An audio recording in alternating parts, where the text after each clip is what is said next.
네, 위클리 핫 업종부터 출발해봅니다. 유진투자증권 투자정보연구팀 강영현 팀장 자리했습니다. 안녕하십니까? 안녕하세요. 머리가 좀 이렇게 무겁습니다. 그죠? 기후 탓을 하기에는 조금 그런 것 같고, 고민이 많죠. 뭐 실제 투자를 하지는 않습니다만, 뭐 투자를 하시는 분들을 접하는 이 방송을 하면서 하신 씨도 머리가 안 무거운 적이 없는 것 같아요. 네. 좀 가볍게 연말을 좀 산뜻하게 맞이하고 싶고 새해를 또 좋게 가고 싶은데 요즘 이 멘트를 하다 보면 자꾸 우리말로 씹힌다 그러죠. 네. 자꾸 멈칫멈칫거리게 됩니다. 갈 거냐 말 거냐 갈 거냐 말 거냐. 시장 분위기가 이런 것 같은데요. 어떻습니까? 네. 뭐 증권업종에 종사하시는 분들 뭐 그런 쪽에서 피부적으로 와닿는 부분들이 굉장히 강한 구조조정부터 시작해서 원가 절감 노력들이 이루어지고 있는데요. 실제로 최근에 이런 적이 없었던 것 같습니다. 뭐 개인 투자가들도 마찬가지고 거래가 되지 않고 기존에 있었던 트레이딩 방법이라든가 투자 패턴들이 전혀 맞아떨어지지 않고 있기 때문에 투자자들께서 조금 어려운 부분들은 분명히 있을 거다라는 생각이 들고요. 그 원인들을 좀 짚어봐야 되는데 명확한 원인은 떨어지지 않고 있습니다. 다들 힘들어하고 두려워하고 있기 때문에 펀드 매니저라든가 저희 같은 브로커들 입장에서 봤을 때도요.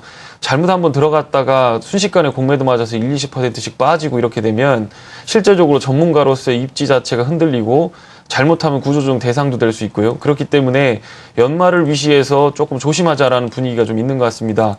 좋은 모멘텀이 있느냐라고 봤을 때 지금 없고요. 수급적으로 들어오는 부분들도 없고 그렇다고 시중으로 돈이 몰려드는 부분들도 없고 환율이 우호적이라서 향후 한두 달만 버티면 될 거다. 여기서는 강하게 매수에 들어가야 된다라고 할 수 있는 근거도 사실은 약하다라고 하는 부분이고요.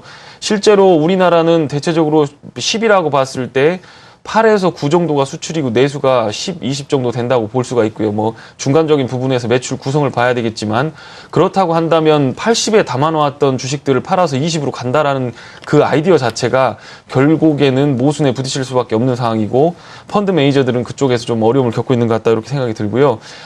이 옵션 만기를 중심으로 해서 미국의 페드가 어떤 결정을 내리고 어떤 입장을 취하는지에 따라서 여의도 증권가에서는 발빠르게 움직일 가능성이 있기 때문에 이번 주말을 분기점으로 여의도 분위기는 조금 달라질 수도 있겠다. 이런 정도만 말씀을 좀 드려야 될 것 같습니다. 네, 주말에는 좀 변화가 됐으면 하는 바람입니다.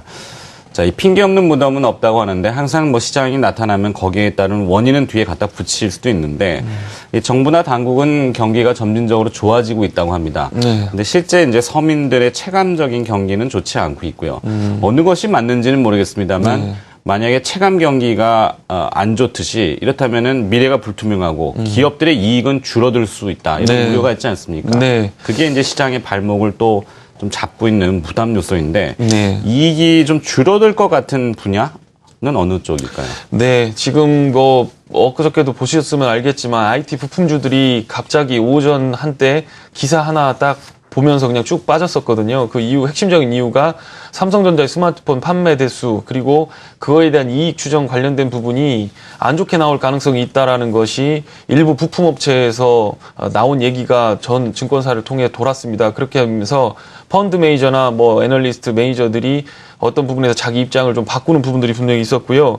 2003년하고 저희들이 우선 데자뷰 같은 현상이 나오게 됐는데 2003년부터 2007년까지 주가 차트를 또 놓고 보시면 환율은 쭉 빠지면서 주가는 쭉 올라가는 부분들이 있었습니다. 아까 앵커님께서도 잠깐 말씀을 해주셨듯이 주가가 빠질 때 우리나라가 경제 상황이 안정되고 우리나라 경제 상황이 좋으면 환율이 또 빠지고 그렇기 때문에 실제적으로 경기를 반영하는 종합주가 지수는 그거에 맞춰서 올라가는 경향이 있기 때문에 전반적으로 봤을 땐 좋습니다. 그런데 기존의 주도주를 살펴보시면요. 2003년에 2007년까지 올라가는 장세에서 IT나 자동차줄의 주가 상승률은 그렇게 크지 않았고요.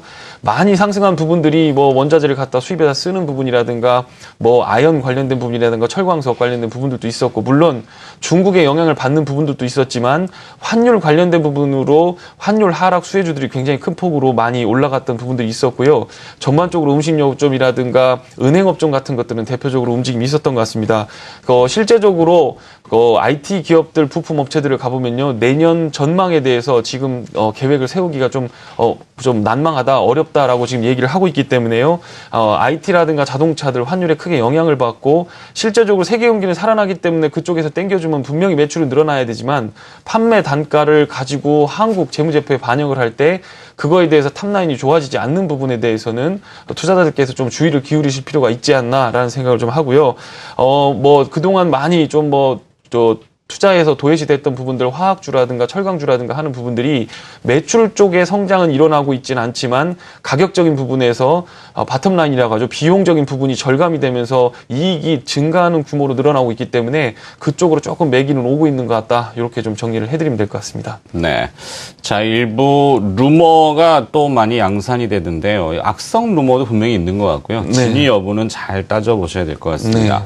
주가를 인위적으로 부양하는 것만 주가 조작이 아니라 인위적으로 밀어내는 것도 네. 분명히 뭔가 부정적인 요소가 하여튼 요소가 좀 안 좋죠. 네. 이 용어가 잘 생각이 안 나네요.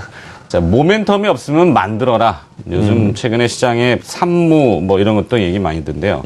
투자 아이디어를 그래도 짜내봐야 되겠죠. 마른 네. 수건 짜다 보면은 뭐 나오지 네. 않겠습니까? 어떤 아이디어를 또 가지고 있습니까? 예, 투자 아이디어 그동안 좀 말씀을 드렸던 게 사회 구조적인 변화에 대해서 계속해서 투자 아이디어를 드렸고요. 실제적으로 오늘 오르냐 내일 오르냐보다 한 몇 달 두고 보면 그 구조적인 변화를 등에 업고 있는 것들은 굉장히 큰 성과가 나왔던 부분들이 있고 오늘 소개시켜 드릴 부분은 부동산 관련된 부분입니다.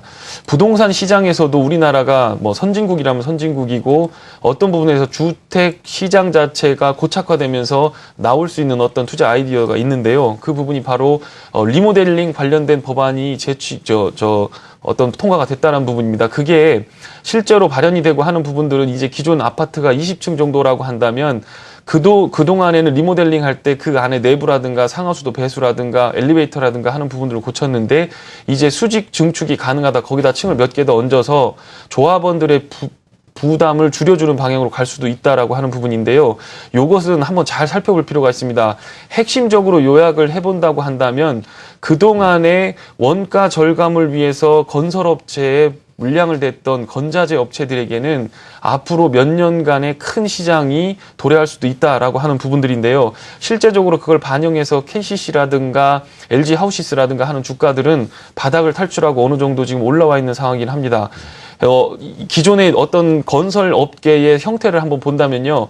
아파트를 신규로 분양을 하면서 신규로 주택을 짓고 분양가 상한제에 묵혀있던 부분에서 본다고 한다면 이 아파트 100명이 살 수 있는 100가구가 살 수 있는 아파트를 지어라. 요거를 100억에 지어라 라고 한다면 실제적으로 땅 파는데 10억, 건설 올리는데 건축에서 건축 구조물을 올리고 건물을 치는데 80억, 나머지 20억이 10억이나 20억을 인테리어 정도로 했던 그런 부분이죠. 그런데 그 부분에서 분양가 상한제로 묶여 있었던 부분이 결국에는 건자재 업체들의 단가를 후려치는 그런 부분들로 5년 정도가 작용이 돼 있었던 부분입니다. 그렇기 때문에 LG 하우시스라든가 KCC라든가 건자재 업체들을 쭉 보시면 영업이익률이 0%대에서 크게 좋아진 적이 거의 없었다라는 거죠. 건설 시장은 호황인데 건설 업체들만 괜찮고 건자재 업체들은 좋지 않았던 이유가 결국에 단가를 맞추기 위해서 중국 제품을 끌어다가 단가를 맞추기 시작하면서 국내에 있는 업체들이 좀 어려운 부분들이 있었다라는 거고요. 그걸 조금 더 전문적으로 표현을 한다면 B2B 시장에서의 어떤 생존 경쟁 그 부분이 그 전까지의 5년 동안의 생활이었다 이렇게 보시면 될 것 같고요. 그런데 이제 리모델링 관련된 부분으로 움직이게 되면서 이게 B2C 입장으로 들어갑니다. 제 입장에서 아파트 제가 살고 있는 부분에 리모델링을 해야 된다라고 한다면 어떤 부분에서 봤을 때는 제가 마음에 드는 상표, 제가 마음에 드는 창틀, 제가 마음에 드는 마룻바닥을 깔게 돼 있기 때문에 그동안에는 이 건자재 업체들이 건설업자한테 가서 잘 보이고 그 사람들한테 물건을 넘겼어야 되는데 지금의 입장에서는 소비자한테 그냥 바로 다이렉트로 매력만 있으면 된다라고 하는 부분이고요. 그렇기 때문에 B2C에서 B2B에서 B2C로 넘어가는 시장으로 형질 자체가 변화가 됐다라는 부분이고 그렇기 때문에 내년까지 쭉 이 법안 하나로 이제 분양가 상한제가 만약에 폐지가 된다고 한다면 건자재 업체의 어떤 부분에서는 생존 자체 살아남은 업체들이 구조조정이 끝나고 나서 앞으로 4, 5년 정도의 먹거리 정도가 확보가 되는 구간이고 영업이익률 자체도 올라갈 수 있는 구간이다라고 말씀을 드리겠고요. 그동안에 중국 업체들 때문에 이 업체들이 굉장히 어려운 부분들이 있었습니다. 그런데 지금 분기별로 보니까 올 분기 4분기를 기점으로 영업이익률이 거의 없었던 상황에서 5% 수준까지 올라오고 있기 때문에 네. 내년 봄까지 투자를 하실 때 좀 보고 투자를 한번 해보시면 큰 매력이 있을 것 같다. 이거는 단기적인 추세가 아니라 일본 시장이나 미국 시장들도 실제적으로 신규 주택 착공이라든가 건축 허가 면적이 스테디할 때는 건재재 업체들에 대한 주가가 굉장히 상당폭 좋았다는 부분들을 참고하시면 뭐 그건 도움이 되실 수 있을 것 같습니다. 네. 그래서 한 기업을 조금 더 소개해 주시면 고맙겠는데요. 네, 뭐 기업들은 보면 뭐 조그만 업체들이기 때문에 대형주를 하시는 분들은 LG 하우시스나 KCC를 가시면 되고 브랜드 파워가 있고 시장 점유율이 있기 때문에 그런 업체들 사시면 됩니다. 그런데 그거 갖고 좀 성이 안 차다 싶으시면요, 한솔 홈데코라든가 대림 비엔코 같은 부분들, 하치라고 하는 부분들, 마룻바닥 깔고 변기 만들고 창틀 만들고 그다음에 그 부분에서 원자재 업체를 갖고 있는 업체들을 한번 잘 보시면 어떤 부분에서 매력을 좀 가지고 투자를 하실 수가 있고요. 이 업체들이 생존을 하기 위해서 한 가지 재무적인 특징이 뭐냐면 빚을 갖지 않고 재무적으로 안정된 상태를 가지고 버티고 5년 동안 있었습니다. 그런데 지금 이 부분에서 재무적인 안정성이 PBR 기준으로 봤을 때는 실제 가격 시가총액의 3배, 4배, 그러니까 재산만 팔아서 가지고 그냥 청산을 한다고 해도 충분히 매력이 있는 구간이기 때문에요. 이익만 충분히 나온다고 한다면 투자자들께서 한번 투자를 해보실 만한 위치에 와 있다. 이렇게 좀 정리를 해드리겠습니다. 네. 관련된 기업으로는 대형주는 KCC와 LG 하우시스, 그다음에 중소형주는 오늘 한솔 홈데코, 대림 비엔코, 예. 네, 그리고 하츠, 네. 네, 잘 들었습니다. 위클리 핫 업종이었고요. 투자 아이디어를 또 엿봤습니다. 유진투자증권 투자정보연구팀의 강영현 팀장이 수고해 주셨습니다. 고맙습니다.